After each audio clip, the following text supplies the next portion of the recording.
In the last 2 centuries, electricity has become one of the foundations of modern society, and so we expect that it's delivered to our homes with no latency and the exact power needed. But there's quite a long stretch between the power plant and the cities, and the transport methods we use for energy are as simple as they are flow. In its basics, electricity is just a flow of charges along some material, so we can't just assume that the flow is going to be independent to the material that is flowing through. According to their capacity to conduct current, we can define different types of materials. Those that allow a relatively easy movement of charges are called conductors. Those that allow nearly no flow are named isolators.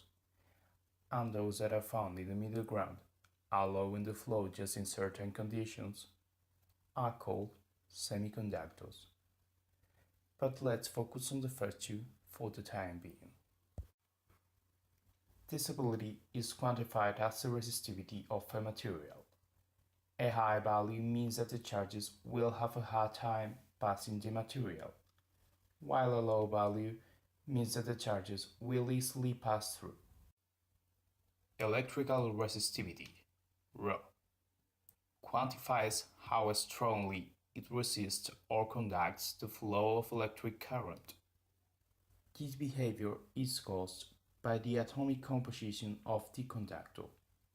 When an electrical potential difference is applied in a conductor, the electrons of our wire are pushed in one direction.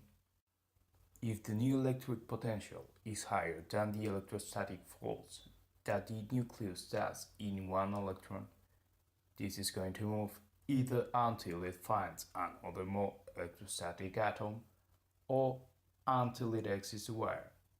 This means that some compounds that have greater stability and attraction to their electrons, such as organic compounds or water, are going to allow nearly no movement of electrons, having a high resistivity. But others, like copper and iron, do allow this movement and have a much smaller resistivity as a consequence.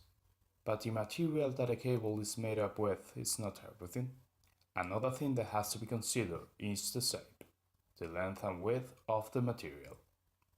At this point, we can make an analogy between the flow of water and the electric flow. In the same way as the water will flow through a pipe, charges will flow through a conductor. The shorter and wider the pipe, the easier for the water to move. So if we find ourselves with a wide and short cable, we can assume that it's going to allow many charges through. In a similar way, the longer and narrower the pipe, the harder for water to flow, and the same can be applied to cables.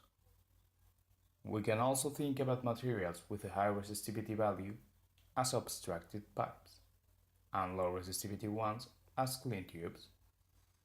This means that a low resistivity, short and wide cable has nearly no opposition to the flow of charges, and a high resistivity, long and narrow cable has quite a high opposition to the flow.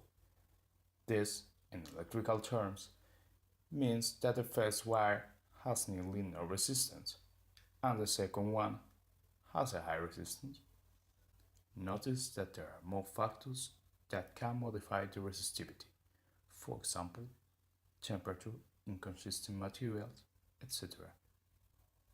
All this can be summarized in the following formula, where R is the resistance, ρ the resistivity, L the length, and S the cross-section. This means that if we double up the length of the wire, the resistance should double up as well, and if we double up the cross-section, it should have the resistance. And to check that this is fulfilled, we made a small experiment. We took a copper wire with a cross-section of 0.05 mm squared, and we first measured the resistance of a 5-meter long stretch. Then we repeated the experiment with a 10-meter long section, expecting a double resistance. And finally, We set two parallel wires of 5 meters between the measure points, expecting a resistance that was half of the original one. The results were, and taking into account the G-ohm meter, pretty precise. These results ordered were 2.2 ohms in the first section, 4.4 ohms in the second section, and 1.1 ohms in the last section. But the interesting part comes if we compare the results with the theoretical ones. Looking just to the first part, where we just had a single 5-meter long wire, the value of the resistance should have been 1.68 ohms, but it was quite higher. This probably means that our cable was not made up of pure copper, and it had some other material with higher resistivity mixed in, like iron or nickel. We deliberately took an extraordinarily narrow and low cable, since the resistivity of copper is quite low and we wanted to have significant results. Even then, the results were very low. In fact, in most cases they won't be relevant, but they were not zero. The resistance of a cable may not be relevant in many cases, but when we talk about the distance between our homes and the power plants that provide us with electricity, and with modern devices being more and more finicky with the power that they need, a cable is no longer something that connects elements. It's an element by itself.